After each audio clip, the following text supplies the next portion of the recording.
Hello વિદ્યાર્થી મિત્રો, આજે આપણે ધોરણ 12માં વેપારી બેંકનો જે કાર્યો જે છે એમાં એક કાર્ય આપણે થાપણો સ્વીકારવી એ કાર્ય વિશે છેલ્લા વિડીયોમાં આપણે સમજ્યા હતા. તો આજે આપણો મુદ્દો છે ધિરાણની સવલત પૂરી પાડવી. બાકીના જે વેપારી બેંકના જે કાર્યો જે છે એને આજે આપણે પૂર્ણ કરવાનો પ્રયત્ન કરશું. તો વિદ્યાર્થી મિત્રો, સ્ટાર્ટ કરીએ. તો હવે પછીનો જે કાર્ય જે છે વેપારી બેંકનું, ધિરાણની સવલત પૂરી પાડવી. વિદ્યાર્થી મિત્રો, આપણે બેંકના અર્થમાં સમજ્યા હતા કે બેંકના અર્થમાં બેંકનું મુખ્ય કાર્ય શું છે. તો બેંકનું મુખ્ય કાર્ય આપણી છૂટી છવાયેલી બચતોને જમા કરવાનું, થાપણો તરીકે સ્વીકારવાનું અને એ જ થાપણોને, એ જ બચતોને બીજા લોકોને, ધંધાદારીઓને, વેપારીઓને કે ખેડૂતોને ધિરાણ કરવાનું તથા અન્ય સુવિધાઓ પૂરી પાડવાની. તો મુદ્દાસર સમજીએ. તો અર્થતંત્રમાં કોને ધિરાણની જરૂર પડે છે? અહીં વિદ્યાર્થી મિત્રો, ધિરાણ એટલે શું? તમારા માટે નવો શબ્દ છે. ધિરાણને આપણે શું કહીએ છીએ? લોન કહીએ છીએ ઇંગ્લિશમાં. ધિરાણ એટલે લોન. તો લોનની કોને જરૂર હોય છે? તો આપણને ખબર છે કે ધંધા માટે લોન જોઈએ, પછી અમુક પર્સનલ કારણોસર, ખાનગી કારણોસર પણ ઘણા લોકો લોન લેતા હોય છે. પછી રોકાણકાર જેને ઇન્વેસ્ટ કરવું છે, કોઈ ધંધામાં, કોઈ કામમાં ઇન્વેસ્ટ કરવું છે, તો એને પણ ધિરાણની જરૂર પડે છે. ખેડૂતો, વેપારી બેંકો, આ ખેડૂતો અને આ બધા જે છે એ વેપારી બેંકો પાસેથી ધિરાણ મેળવે છે. બરાબર? ધિરાણ કોણ મેળવે છે? તો ધંધા માટે કોઈ પણ વ્યક્તિ ધંધા માટે લોન લઈ શકે છે, ધિરાણ લઈ શકે છે. પછી અમુક પર્સનલ હેતુસર, દાખલા તરીકે કોઈકને હોમ લોન જોઈતી હોય, પર્સનલ લોન જોઈતી હોય, તો એવા ખાનગી કારણોસર કહેવાય છે. અને ઘણા જેને ધંધામાં રોકાણ કરવું હોય, ઇન્વેસ્ટમેન્ટ કરવું હોય, તો એવા લોકો પણ ધિરાણ કરે છે તથા ખેડૂતો એ પણ ધિરાણ મેળવે છે.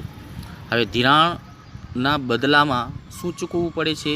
તો વ્યાજની ચૂકવણી કરવી પડે છે. વિદ્યાર્થી મિત્રો, જે પણ લોકો ધિરાણ લે છે, મતલબ લોન લે છે, તો લોનના બદલામાં બેંકને શું આપવું પડે છે?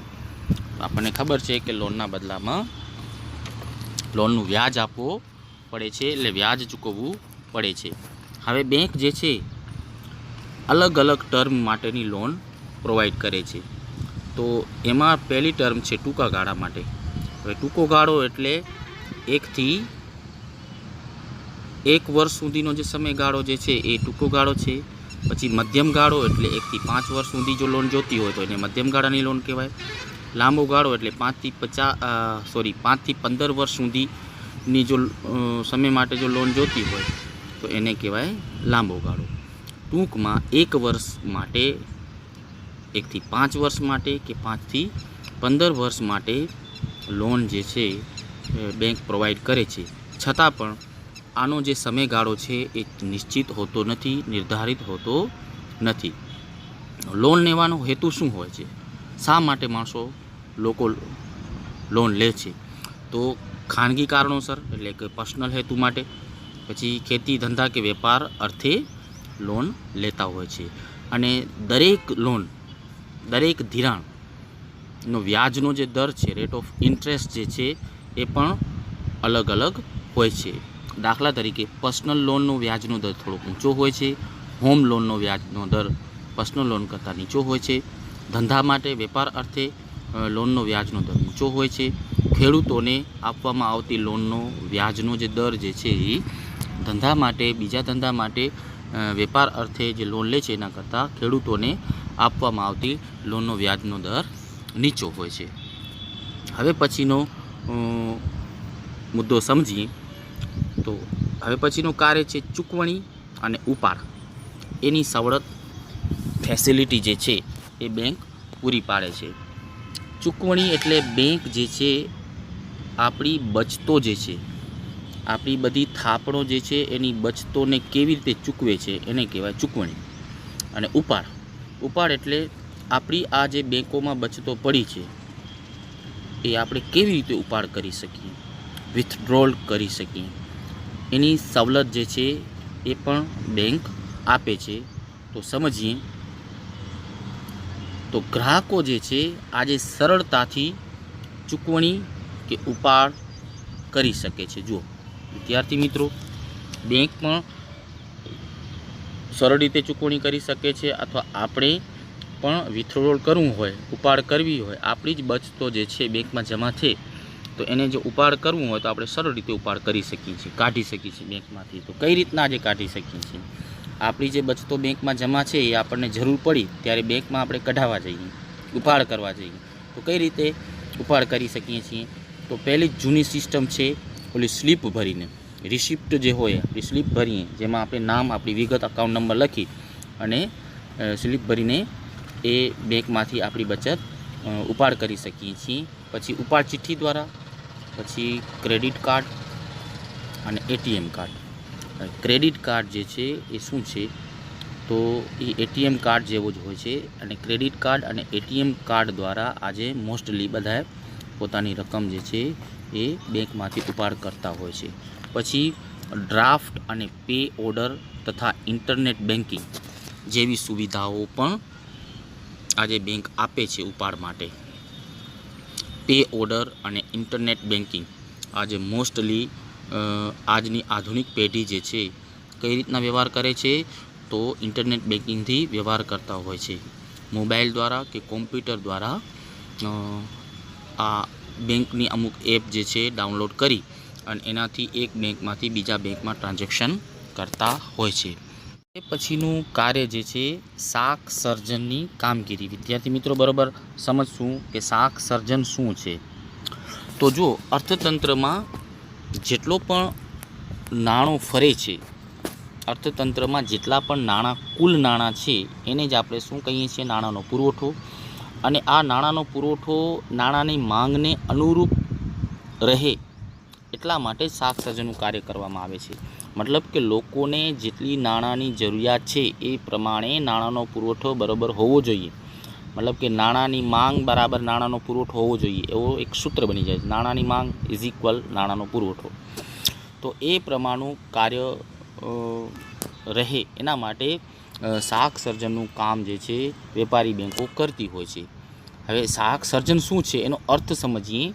તો શાખ સર્જન એટલે હાલમાં જેટલા નાણાં છે, પ્રવર્તમાન નાણાંના જથ્થામાંથી શું કરવાનું છે? નવા નાણાંનું સર્જન કરવાનું છે. નવા નાણાંનું સર્જન કરી નાણાંના પુરવઠામાં વધારો કરવાની નીતિ વિષયક પ્રક્રિયા એને શું કહેવાય છે? શાખ સર્જન કહેવામાં આવે છે.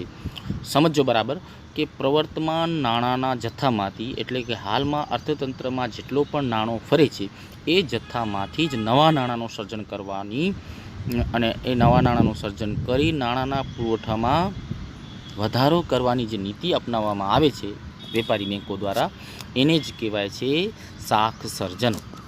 હવે જો શાખ સર્જનની પ્રવૃત્તિ વધે તો નાણાંનો પુરવઠો વધે. યાદ રાખજો, જેમ શાખ સર્જન, શાખ એટલે ઉધાર આપવા, ઉછીના આપવા, લોન સ્વરૂપે આપવા અથવા ધિરાણ સ્વરૂપે આપવા, એને શાખ કહેવાય. તો જેમ શાખ સર્જનની પ્રવૃત્તિ વધે તો નાણાંનો પુરવઠો વધે, જેમ શાખ સર્જનની પ્રવૃત્તિ ઘટે તો નાણાંનો પુરવઠો ઘટે. હવે એ શાખ સર્જનની પ્રવૃત્તિ કેવી રીતે થાય છે એની સમજૂતી છે.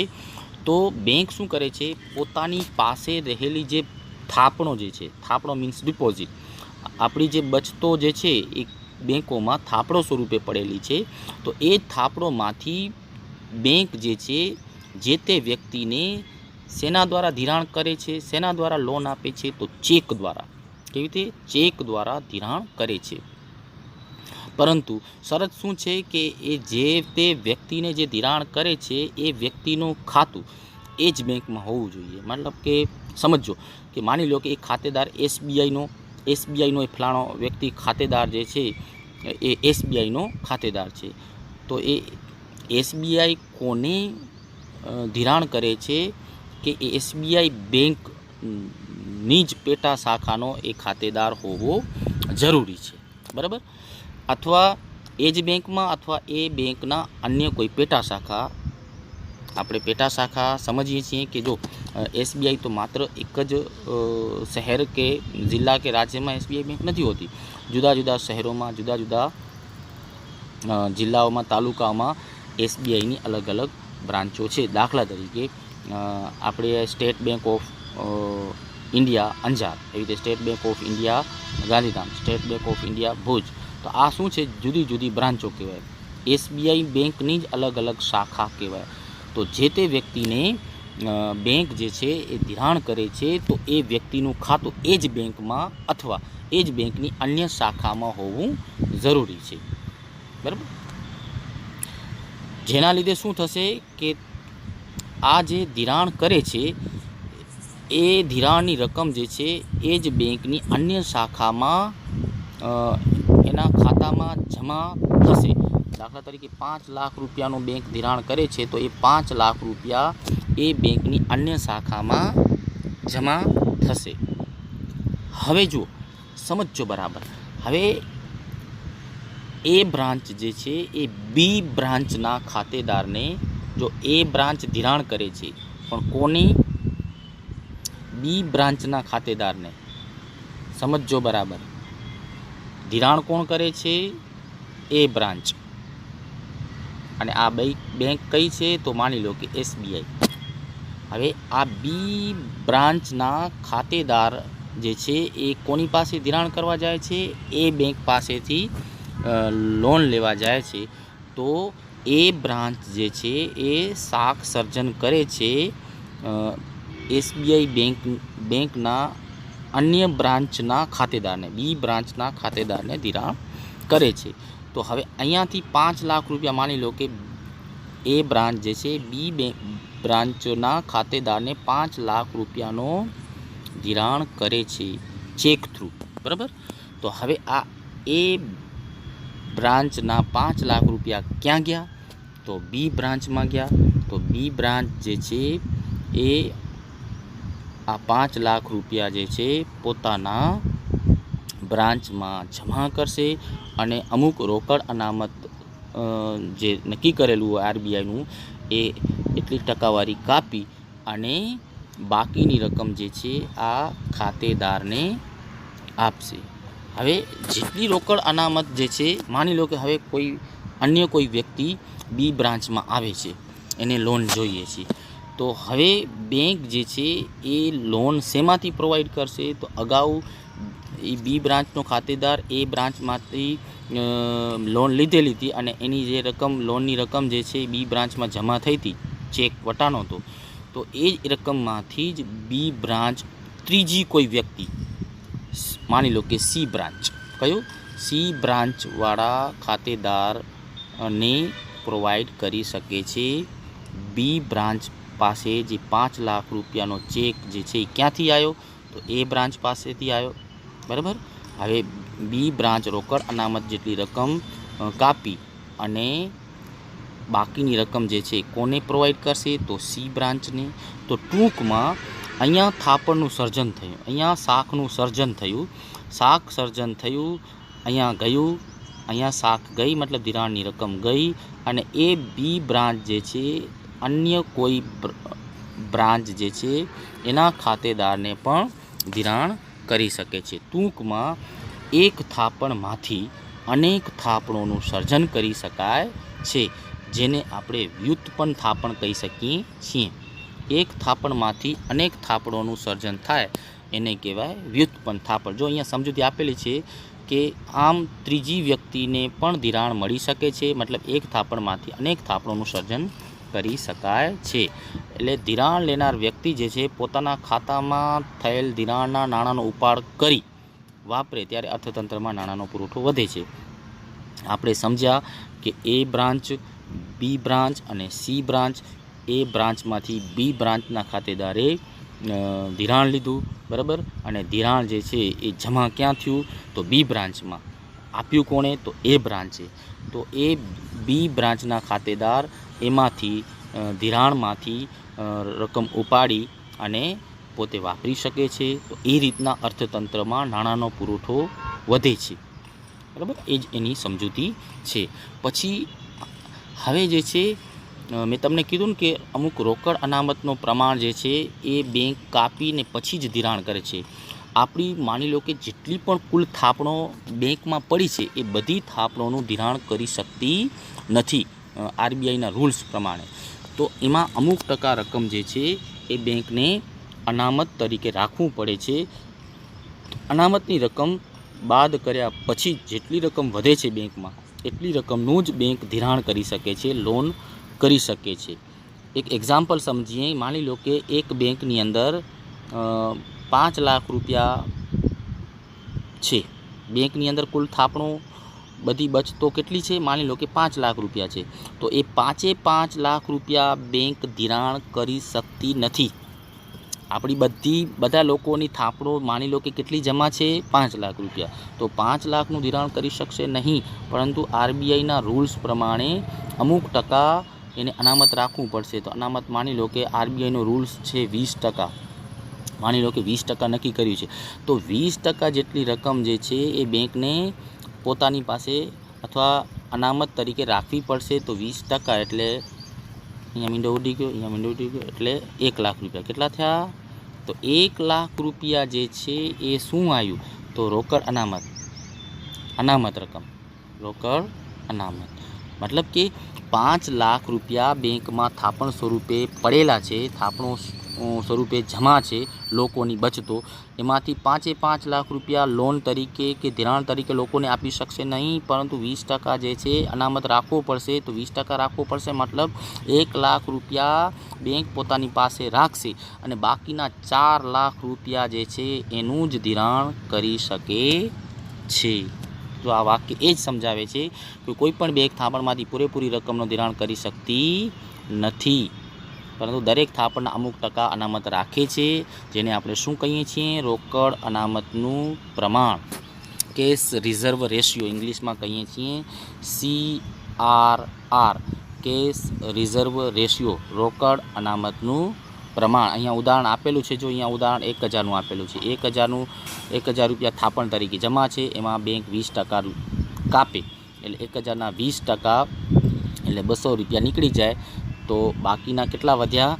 તો 800 રૂપિયા. તો મતલબ 800 રૂપિયાનું ધિરાણ કરે છે. હવે 800 રૂપિયાનું ધિરાણ કરે છે, એ બીજી બેંકમાં જાય છે, તો બીજી બેંક પણ એ 800 રૂપિયાનું ધિરાણ નહીં કરી શકે. 800 રૂપિયાના પાછા 20% બાદ કરશે અને 20% બાદ કર્યા પછી જે રકમ વધે છે એ વળી ત્રીજી કોઈ બ્રાન્ચને ધિરાણ કરી શકે છે. આમ એક થાપણ અનેક થાપણોનું સર્જન કરે છે. એટલે થોડીક થાપણમાંથી અનેક થાપણોનું શાખ સર્જન કરી શકાય છે. ચોપડીમાં એક ઉદાહરણ આપેલું છે કોષ્ટક સ્વરૂપે, એ પણ તમે ધ્યાનથી બરોબર રીતે સમજશો. હવે પછીનું કાર્ય છે આંતર બેન્કિંગ વ્યવહારો. સમજો વિદ્યાર્થી મિત્રો, આંતર બેન્કિંગ વ્યવહારો એટલે શું? બેંકો વચ્ચેનો વ્યવહાર. દાખલા તરીકે અહીંયા એ બેંક અને અહીંયા છે બી બેંક. માની લો કે આ બેંકો બરોડા છે અને આ એસબીઆઈ છે. આ બરોડા બેંક છે અને આ એસબીઆઈ છે. હવે એ બેંક જે છે એને અમુક રકમની જરૂર પડી. અચાનક એના જે જુદા જુદા ખાતેદારો જે છે એ અચાનક પોતાની બચત જમા થયેલી બચત જે છે એ ઉપાડ કરવા માટે આવ્યા, પરંતુ એ બેંક પાસે અમુક રકમ જે છે અવેલેબલ નથી. ત્યારે આવા આકસ્મિક સંજોગોમાં કે અમુક સમયગાળામાં એ બેંક જે છે એ બી બેંક પાસેથી મધ્યસ્થ બેંકના નિયમ પ્રમાણે કે મધ્યસ્થ બેંકના કહેવા પ્રમાણે એ બેંક બી બેંક પાસેથી પણ ધિરાણ મેળવી શકે છે. સમજો બરાબર. જ્યારે કોઈ એક બેંક અન્ય કોઈ બેંક પાસેથી ધિરાણ મેળવે છે, બરાબર, તો એવા વ્યવહારોને આપણે શું કહીએ છીએ? આંતર બેન્કિંગ વ્યવહારો કહીએ છીએ. હવે એ બેંક બી બેંક પાસેથી ધિરાણ મેળવે છે, ધિરાણ મીન્સ લોન મેળવે છે, તો એવી લોનને આપણે શું કહીએ છીએ? તો કોલ મની. યાદ રાખજો, કોલ મની. અને આ જે કોલ મની કોણ આપે છે? તો બી આપે છે. કોને? તો એ બેંકને. તો એ બેંકને બી બેંક જે છે જેટલી રકમ આપે છે કોલ મની તરીકે આપે છે, તો એના ઉપર જે વ્યાજ નક્કી કરે છે, તો એ વ્યાજના દરને શું કહેવાય? તો કોલ મની રેટ. આ કોલ મની રેટ કોણે નક્કી કરેલો છે? બી બેંક એ બેંકને આપ્યું છે. તો બી બેંક દ્વારા જે વ્યાજનો દર નક્કી કરવામાં આવે છે એ વ્યાજના દરને કહેવાય કોલ મની રેટ. તો વિદ્યાર્થી મિત્રો, અહીં જે છે આપણે વેપારી બેંકોના મુખ્ય કાર્યો જે છે એ કાર્યોને સમજ્યા. ફરીથી દરેક મુદ્દા વિશે નજર નાખીએ તો પહેલો જ કાર્ય જે છે એ થાપણું સ્વીકારી, મતલબ કે આપણી જે છૂટી છવાયેલી બચતો જે છે એને સ્વીકારવો. અને એ આપણે થાપણો 3 રીતે આપણે જમા કરી શકીએ છીએ. આપણે સમજ્યા હતા ચાલુ ખાતાની બચત ખાતું, રિકરિંગ ખાતું, 4 રીતના, અને મુદતી ખાતું. પછી મુખ્ય કાર્ય હતો ધિરાણ, જે હમણાં સમજ્યા આપણે, લોન આપવી. પછી આપણી જ રકમ જે છે એને કેવી રીતે ચૂકવે છે અથવા આપણે કેમ ઉપાડ કરી શકીએ છીએ એ સવલત પૂરી પાડવી. પછી શાખ સર્જનની કામગીરી, અને છેલ્લો જે છે મુખ્ય કાર્યમાં આંતર બેન્કિંગ વ્યવહારો. તો વિદ્યાર્થી મિત્રો, આશા રાખું છું કે આ બેંકના જે કાર્યો જે છે એ તમને બરોબર રીતે સમજાના હશે. હજી પણ કોઈ કાર્ય ન સમજાય તો મને તમે કોમેન્ટ કરી શકો છો. શાખ સર્જન જે છે એ શાખ સર્જનનું કાર્ય થોડુંક સમજવાનું છે, થોડુંક ધ્યાન આપીએ તો એ શાખ સર્જન વાળો મુદ્દો પણ તમને બરોબર રીતે સમજાઈ જશે. Thank you very much.